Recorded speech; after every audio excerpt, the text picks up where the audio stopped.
Don't stop, go get it, get it.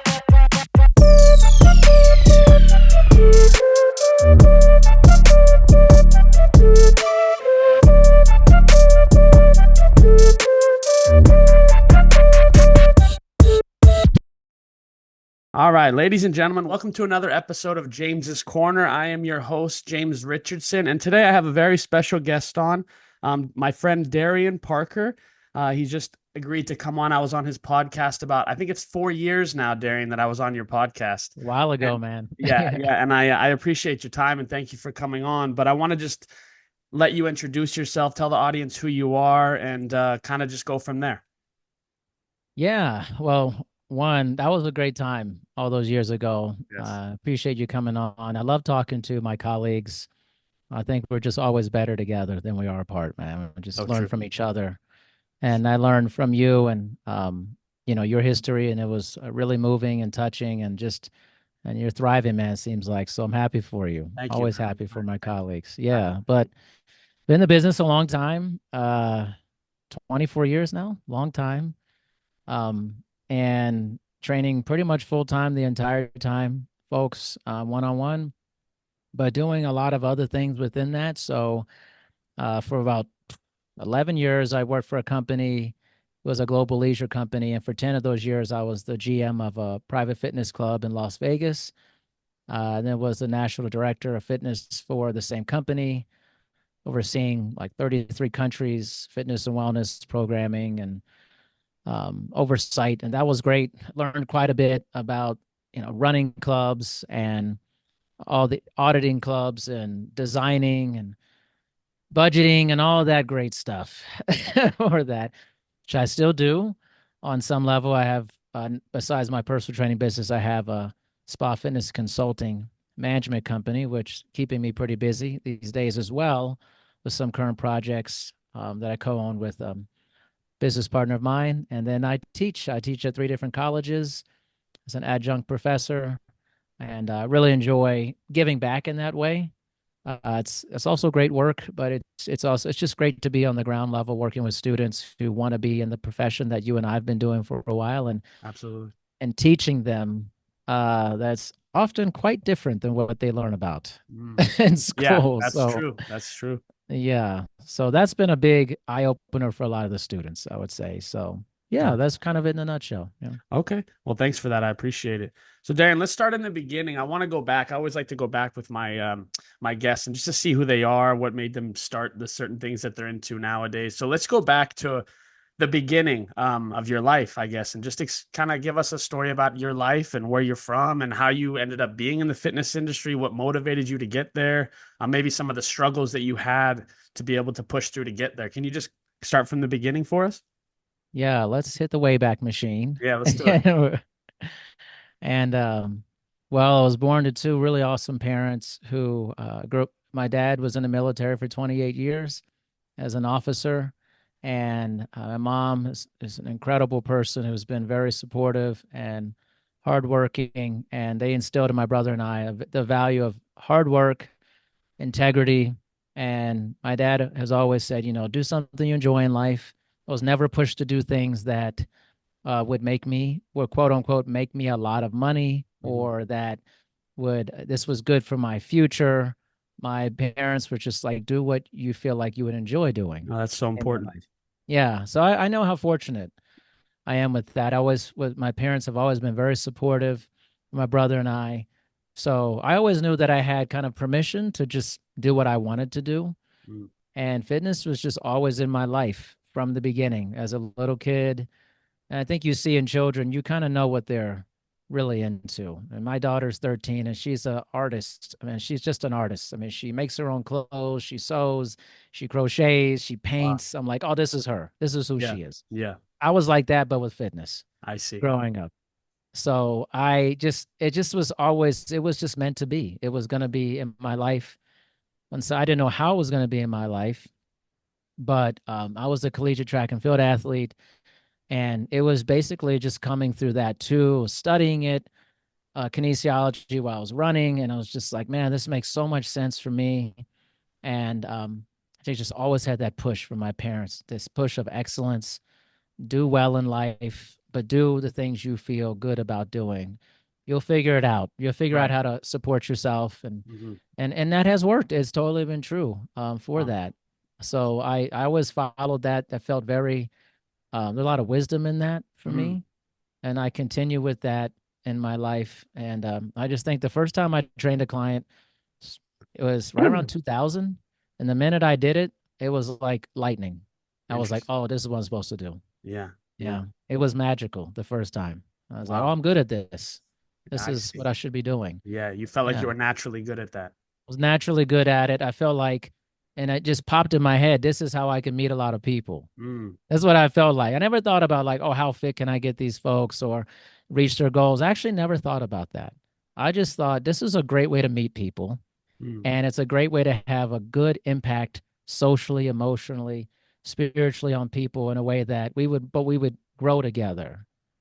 So I had a very different take on it. It was like this is just a platform for me to meet Mm. people and to develop and build my skills of developing long-term relationships with people. That's how I came at it Yeah, completely. that's a good way to come at it. Most people come at it for the money. You know what I mean? Oh, I make money and all those Yeah, things, but in order to help change people's life, it has to be on different levels. It can't just be you're yeah, looking for money. You have to be able to discuss things differently. And we're kind right. of a bit of a therapist in a way too to a lot of people. Yeah, most definitely.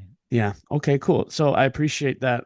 What do you, I know you said that you kind of fell into fitness and it just kind of, the first time you trained a client, it was like electricity for you. You Yeah. thought that it was just something that, you're like, I'm supposed to be doing this. And what do you think that deep down inside of you, what do you love about fitness that made you be so attracted to it? Like, what do you get out of it internally, like on a deeper level? What do you love so much about training people, being in the fitness industry, helping people spiritually and things like that? Yeah. This is going to sound very different. I wouldn't say that I love fitness. Okay. I wouldn't say that it's like I listen, I like training. I enjoy working out. And for the most part, a lot of my life, because I was an athlete, it was a lot of very hard training. Yeah. And I never minded that. Anything I do, if it's hard, it doesn't bother me. I enjoy like the kind of the sharpening of that a little bit. Um, but I wouldn't say like I like love fitness, which I think is surprising probably to some people. I just like relationship building. Right. And fitness is just an easy way to do it for me. It was just like that's all Yeah. it Yeah. is. Yeah. It's just it's a highway onto a different ramp for me Mm. for that. So I never like love fitness. I'm like anyone else, like in that it's definitely something that um I'm not trying to be in the gym a long time or anything. Like I base it off of a lot of science. Hey, I want to do what's most efficient for me. I want to work hard, but I'm not a gym person. I'm not a gym rat. I'm not going to be in there for hours. I just don't see the point for me personally. I have so many other interests. I rather make music or draw or Yeah. Yeah. talk to other people. Like fitness is not a lifestyle for me. It's just something that's part of my life Mm. that enhances my ability to grow relationships with other people. I see. So it's more about the relationships, meeting other people, Yeah. things like that. And what do you get out of that, Darian? Like, what can you tell us a couple stories about maybe some things that you've gotten out of the certain relationships with people, how they've led you to maybe learning some lessons or maybe even having some successes in your life? Yeah, I think my entire training business is predicated on relationship building, so much so that and most of my clients who have been with me forever, like my longest guy is 18 years now. And listen, he's a really fit guy. He came to me really fit, I see. but I feel like most of the people that stay with me, which is the majority of my clientele, they just enjoy our relationship. Mm, That's it. I mean, I think they could tell you, "Oh, this is great. We're doing all these great progressions and all that." We're doing that. But listen, if you work with someone for 18 years and then 12 years, 13, I mean, they know the routine. They know of what's course. going on. Of They course. like showing up and being with you. Yes. That's what it is. At They some like point, you. They they like just you. like you. And Yes. people, one thing I know, which is the reason why, I got my doctorate as well as I wanted to have a good understanding of the psychology of human beings and Hmm. relationship building. People have a hard time moving off their spot. If somebody's done a habit for a really long time, Right. they're less inclined to change that habit. They like what's familiar. So my Absolutely. goal was always let's just build these relationships and let me be solid. I know all the science, I understand all that. It's just not that like important to me in the larger scheme. I know it. I want to make sure I know it, But I knew this was what was going to make my career really good if I could be good at building relationships. Right. So what I get out of it is growing with people. So many of my clients know my family, have seen my daughter when we adopted her. We're at the housewarming parties we've had. Wow. I mean, they've just been a big part of our lives. Like we've Yeah. all grown together. That's what I get out of it is the human experience is what I get out of it. The highs, the lows, the crying, the Yeah. laughing, Right. the difficulties. I love that stuff. All of it. Yeah. I'll take all of it. Me too. I'm the Yeah. same way. And I think that's what really makes a good trainer on a deeper level. You have Yeah. to be able to discuss and have those relationships with people, or Yeah. else they don't stick around. Now, I have a lot of trainer friends, obviously, that watch the show, and, people that reach out to me and wonder how, I've been able to start my business in Los Angeles coming from a small town and not knowing Yeah. anything. And they always ask me for advice, right? And it's interesting what you said is getting them to stay for years. And I think that that's really what solidifies a good trainer, when you can have clients for such a long period of time. So can you just kind of tell, like, maybe if there's somebody starting out their training business, or they want to be a trainer, they want to work for themselves, they don't want to have a 9 to 5 or have a boss, which I think that for me on a deeper level, that's really why one of the reasons why I got into this and really tried to figure out how to work for myself, because I tried the 9 to 5s, I tried the running corporate gyms, I tried all that. And, it was good for the time being. It taught me a lot of lessons, but it wasn't really what I wanted on a long-term play. So can you just share some of your practices on how to keep a client? Because I think that's important. Okay, one I think this is self-promotion a little bit here, Okay, but that's I think fine. it's Promote yourself. Yeah, of course. I think it's very relevant though. I wouldn't do it just out of nowhere. Sure. I've had a podcast for a long time, and I transitioned to the far side of fitness now. It's just very different fitness topics. And my most recent episode is called The Anatomy of a Personal Training Session. And the reason why I did is because I wanted people to know like what my process was like, kind of a 6-point process of how I conduct my sessions and how I have longevity with all these clients. And I would say probably the biggest practice is the first one, obviously, I think is common for a lot of people, but it's just like do no harm. Safety is number one. You want people to feel safe, warm, and inviting environment is really important.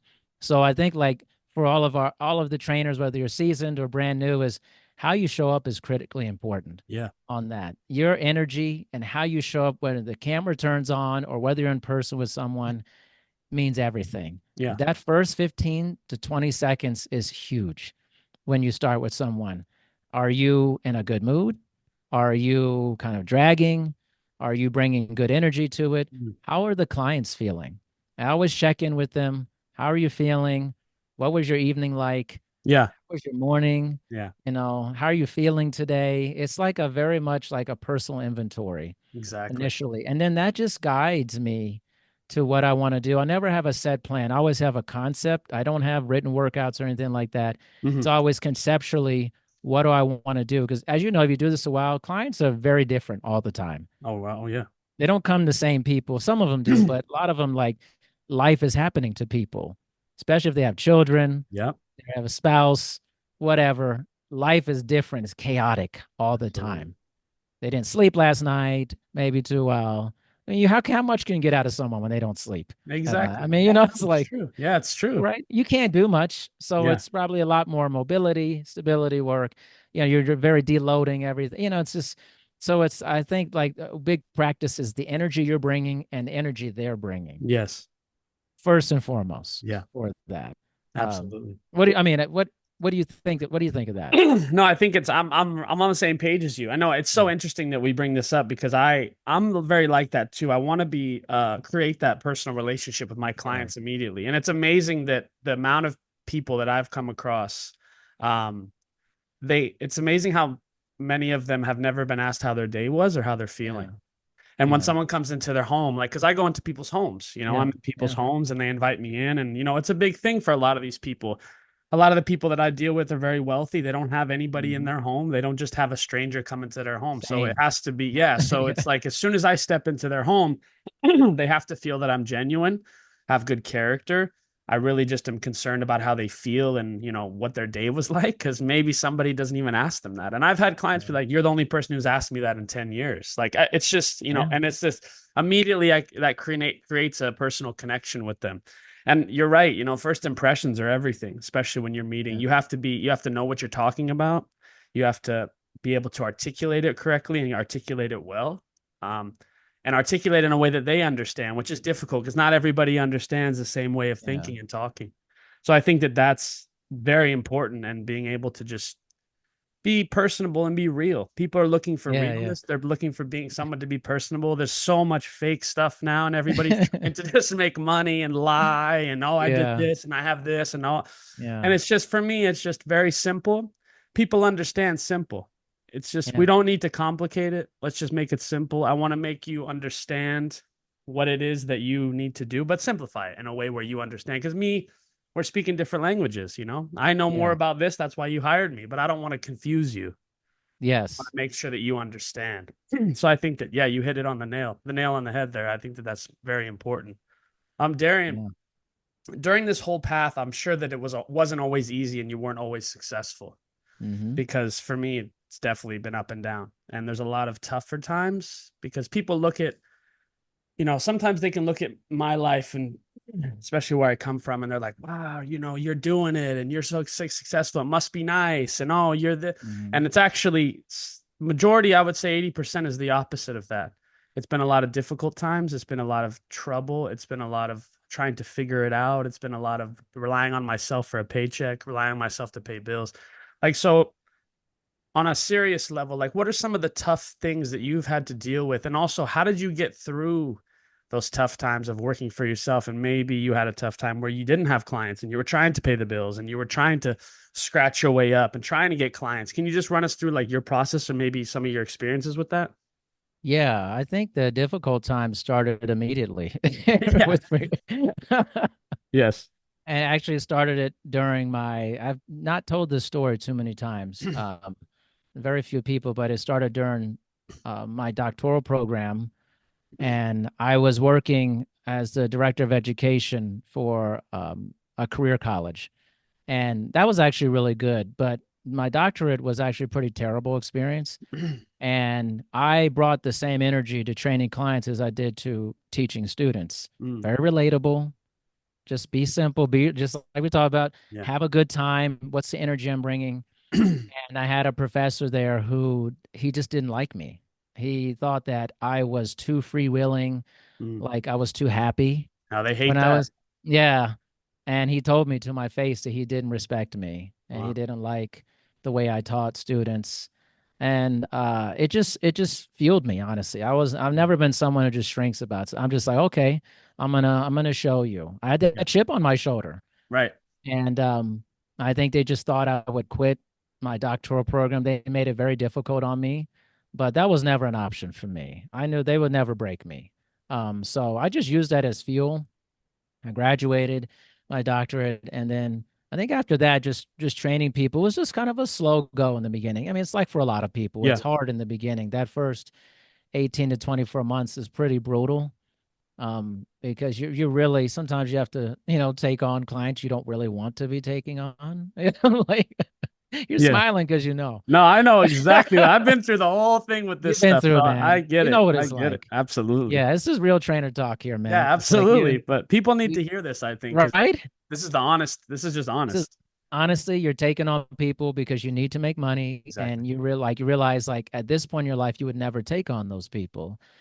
It's not that they're bad people and stuff. It's Right. just there's no synergy there, and it's just like I just think like there was a lot of that in the beginning, but over time as it got larger, I think it was, the marketing part never bothered me. I had no problem talking to people. That was never an issue. Once I was in it, I was just like, because I never made it about like a sales thing. I'm Yeah, just trying to meet people. exactly. I'm just trying to Exactly. have a good conversation, Yes. kick it with some people, Right. and people always saw that and they liked that. Of course. And then they're like, "Oh, I want to work with you." I'm like, "Oh, cool." Like I'm like playing like, "Oh, really? Yeah, That's yeah, yeah. great." Like, yeah, It's like, exactly.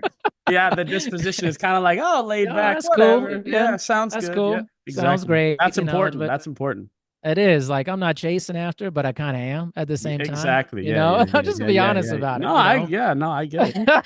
I get it. So I feel like that part wasn't too difficult, but it was like once it really started rolling, it was like this. I think is also like being okay with being a trainer mostly. I think just because like the industry, sometimes like the outside world they don't respect what you do, you know? Absolutely. They look down on you. Like a lot of people try to crush your goals Oh as a man. trainer, or like that Yes. you are a trainer. And I've talked to so many of my colleagues who have so much shame about being a personal trainer Wow. because there's so much shame associated with the lack of regulation, or anybody could do it. Yes. And it's just a fly by night thing. When are you going to get a real job type of thing? Wow, that's so interesting. Yeah. Right. And I Yes. feel like the shame is so huge in our business, and overcoming, I had that. I had it for a while. Like, I have all this education. I've run this club. I've done all these big things, but I still feel like this is what I should be doing mostly. Mm. And I just need to embrace it, that I'm a trainer, man. This is Yeah. what I do. This is the best thing I'm good at in life. I'm great at kicking it with you, man. I'm a Yeah, great exactly. person to have a beer with, Yeah. to training session with, to talk about deep stuff. I had Yes. to own that. Absolutely. And that was the hardest part for me. And once I owned that, it was over. Lights out, man. I Yeah. accepted it. The business went explosive after that, even more. Wow. But I always had people believed in me too, which I think was great. Mm. And just always told me, like, you're really good at this. And all my, especially my super long-term clients who've always been with me, they always told me how good I was. Even when the outside world was telling me this is a terrible profession, it's just for hobbyists, you Interesting. know. And it's, unfortunately, I can hold two thoughts in my brain here, that I really love what we do, but it's also still kind of a joke at the same time. And I'm honest about it. Like, we have a Absolutely, bro. lot of work to do to Yeah. become a more reputable industry. And I don't mind being critical of it because I just think it's important for us to improve. But I think that shame part was like, it was hard to get over, you Yeah. know? Where do you think all that comes from? Like I've analyzed this about it too, and I've dealt with the same struggles as you, like it's so interesting that people, I always realize the people that are attacking me for my profession, I always take a look at who's attacking me and what they're doing. Mhm. Like we have to pay attention to that too. Where is this coming from? And why is it that you're upset that I'm making a living training Yeah. people? Why are Yeah. you upset about that? Right? Because it's like you're going to an office and sitting at a desk for six, Yeah. 7 hours a day. Yeah. And I'm free and I can just try, like, you know what I'm saying? So there's that part too. Like a lot of times when people see that you're making a living for yourself doing something that you love, even if you're not working for a Fortune 500 company or Yeah. working yourself into the ground 90, 100 hours a week, they want to attack that a little bit. I think it might come, obviously, yes, like being a trainer has a certain stigma to it. But I Yeah. also think that the person that it's coming from also hits them in a way where it's like, wow, Yeah. like these guys are actually doing something that maybe I didn't have the courage or the guts to go out and do on my own too. Like I think that's a part of it. I think it Yeah. intertwines in a certain aspect of it.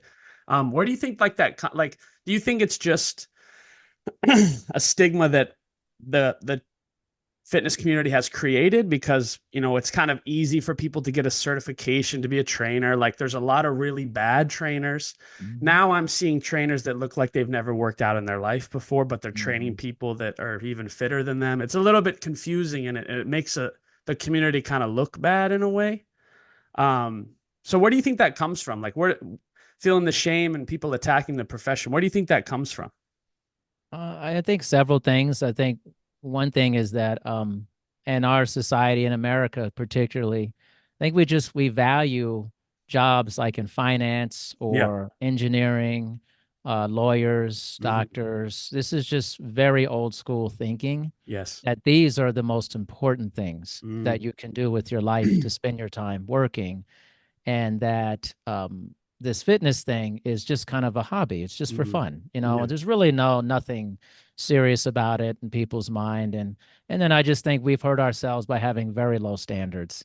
And that, I think, that's our fault Yeah. as a profession, and we need to do a lot better with that. But I think there's just a lot of socialization that Mhm. we're still coming out of that. I think it's gotten a lot better on some level with different generations, and the gig economy and people just doing, not trying to work 9 to 5s anymore. Right. But there's still enough people around who just don't respect what we do, and honestly, I don't blame them on a lot of ways. Like, Absolutely. Yeah. No, I know. there's a Yeah. lot to disrespect about our business. Absolutely. A whole bunch, and the social media Absolutely. doesn't help with that Sure. in many ways. But I think that it's both a societal issue and also our own issue, that we haven't done enough to make ourselves be more essential. Mm.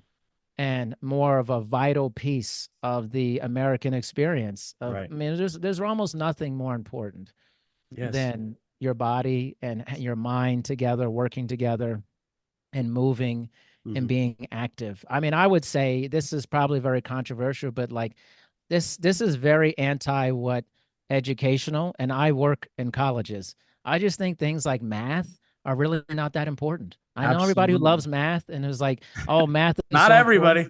I know. I just think math is really not that important. I think it Yes. doesn't. I think it's almost irrelevant for most people. You can So do it true. on your phone. So true. You don't need algebra, trigonometry, Exactly. calculus, except if you're in very specialized situations. And if Hmm. that's you, big up to you. Sure. But it's just like the majority of workers in America are working cashier jobs, are working very nominal, what people consider nominal. That's literally the majority of the United States Yes. for that. So why have we put that down when that's Yeah. the majority of what we do?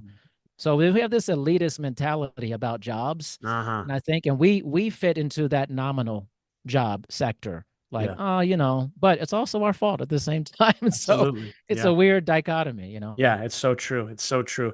What are some of your experiences in the colleges teaching how long have you been teaching now or been in the colleges? Well, I started out there. That's where I started my training experience in the academic environment. And then I just let go of it for a good 12, 13 years because Hmm. I was working in private clubs, running that and doing that whole thing, Yeah. and got back into it slowly. And now I'm heavily involved in teaching. Okay. And I'm actually pretty worked up about it because I think it's not really well done. I think Yeah. the education I'm seeing for our future colleagues is horrendous. Yes. It's horrible. Absolutely. And we've spent way too much time cultivating these exercise science degrees that are based off of very complex physiology, the Krebs cycle, electron transport system, understanding acute and chronic adaptations. These are good. I'm not saying this it's not good to understand metabolic Hmm. system and hormones and all that. But how much do you do that during your session? I mean, how much do you Yeah. really get into this It's stuff? I so mean, it's true. like you don't talk Never. about this ever. I mean, this Yeah. is a common experience among all of our colleagues. Very few of us are even touching this stuff. No, I mean, yeah. I spend more time talking about my Netflix recommendations to It's clients, so true. right? Than So like true. I'll never talk about Yeah, no. anything And related even to if you exercise talk about it, they're physiology. not going to understand They it don't anyway. care. They I mean, don't it's like, care. They like, want to lose 20 pounds and get yeah, ready for come the wedding. on. Like they don't Yeah, need to know about yeah, like they just don't care. they just don't care. They actually get a bit turned off by that. I've noticed. Yeah, Like when you start getting into the science and things behind, yeah, they're just like their brain just shuts yeah, off. Too much. exactly. It's too much. Yeah, that's it's information they don't want to hear. They don't It's want to like hear it. No, and you I going think to buy about a car and you want to buy a Lexus, and the guy's like, right. "Well, this has a 6.7 liters," and they're just Like, like, "I just want to buy a I just car." want the car, man. Like, Exactly. it's Yeah. You like don't I need just to know. want the session. Yeah. I Like, don't. think Yeah. you're like me. You have very similar clientele that I have. And honestly, they're tired. They get done with work or they're starting in the morning. They just like, dude, I made it here. That's like a victory. Absolutely. Like I just want to talk BS a little bit, Yes. let's move a little bit, sweat a Yeah. little bit. It's like Exactly. That's they're it, making it man. way too serious. Yeah, exactly. Yeah. They don't want it to, some of them don't want it to be too hard. Some of them are trying to Yeah. get away from their wives for an hour. Like I've had It's all just that stuff. everyone's had all that. Yeah, Yeah. it's so true. And what have you noticed like the biggest change? Because obviously you've taught in colleges and before, and then obviously the things have probably changed. What have you noticed that has changed, or what has frustrated you the most from maybe the past to now? That the education hasn't changed. Like Interesting. it's been the exact same thing. The exercise science that I learned in college graduate is the exact same thing it is now. Uh Instead of progressing to let's flip this on its head huh. and make this more about, understanding who you are as a human being, Yeah. therapeutic investment, self-care, public speaking, the psychosocial aspects of Yeah. learning about how people behave, behavior modification. Instead, it's the same old stuff: metabolism, hormones, exercise science, exercise physiology, anatomical kinesiology. This has a place, but honestly, it should have a small place. I know Mm. that doesn't sound very great to a lot of academic people around. They'll be like, oh, you to get it. Yeah. Well, trainers are not reading research studies. Okay, man. It's just not. They're just trying to hold together their clientele half the time, get them to Exactly. show up regularly to their appointments. Yes. Yes. Like, Yes. Why do you think that it hasn't changed? because academia is just like a dinosaur. It's Mm. and most of the people in academia don't do what we do. Hmm. The people who are teaching you your education are not trainers. Yes. They're academics. Right. They're doing research studies, going on sabbatical, doing things. They're not actually practitioners. Yes. These colleges need to be staffed by people like me and you who Hmm. actually work in the business, who actually are training a bunch of people and then go teach a class. Right. So, you know Exactly. what I did this morning? None of this stuff we're learning here is nothing like when you're actually on the ground level with people. It's so true. Like when I was studying for my certifications and trying to get all these certs and studying, going to these workshops and all this stuff. I remember when I was very young. I was 20 years old when I started doing it. And I remember when I got my cert and got my first job as a trainer, I remember when they told me, go out on the floor and find clients. I was like frozen. Yeah. I was like, I don't know how to talk. I don't know how to do this. I don't know how to talk to Yeah. them the correct way. I don't know how to explain things. All I did was read a book and memorize things and then take a test. And I'm now I'm in the fire and I'm just like, what do I do now? And I Yeah. think that's so important. Like they do need to be taught. Like I always tell like my friends that are thinking about doing it and they want to work for themselves. It's like, first of all, like just work on learning how to talk to people first. Like Yeah. that's the biggest thing. Like learn The how to biggest be thing. personable, talk to people, maybe get a job in some sales before you even go into person, because that's really what it is. Like sales teaches you how Yeah. to communicate, teaches you how to talk the right way, ask the right questions, things like that. And it's just so important. Like they didn't teach me any of that stuff. And Nope, so they like we're still don't. going into the field with no weapon. Yeah, we're going into the field with no weapons. We're just walking in, just like wandering around. I see it at every gym I go to. It's just these Mhm. trainers walking around on the floor. Walking around. Yeah. They don't even know what to say. They're scared to approach. They don't know what to do. Like it's actually quite sad to watch it. Yeah, But it yeah, is. it's so true. Okay, I have one more question. This might be a little bit deeper for you, but I like to get into this stuff. Now, earlier you said, when you were in the college and they were telling you they didn't like you and things like that, and you said it would never break you. Yeah. Where does that strength come from? Because I have mine things that I go to, but where do you go to, and what has developed that strength within you?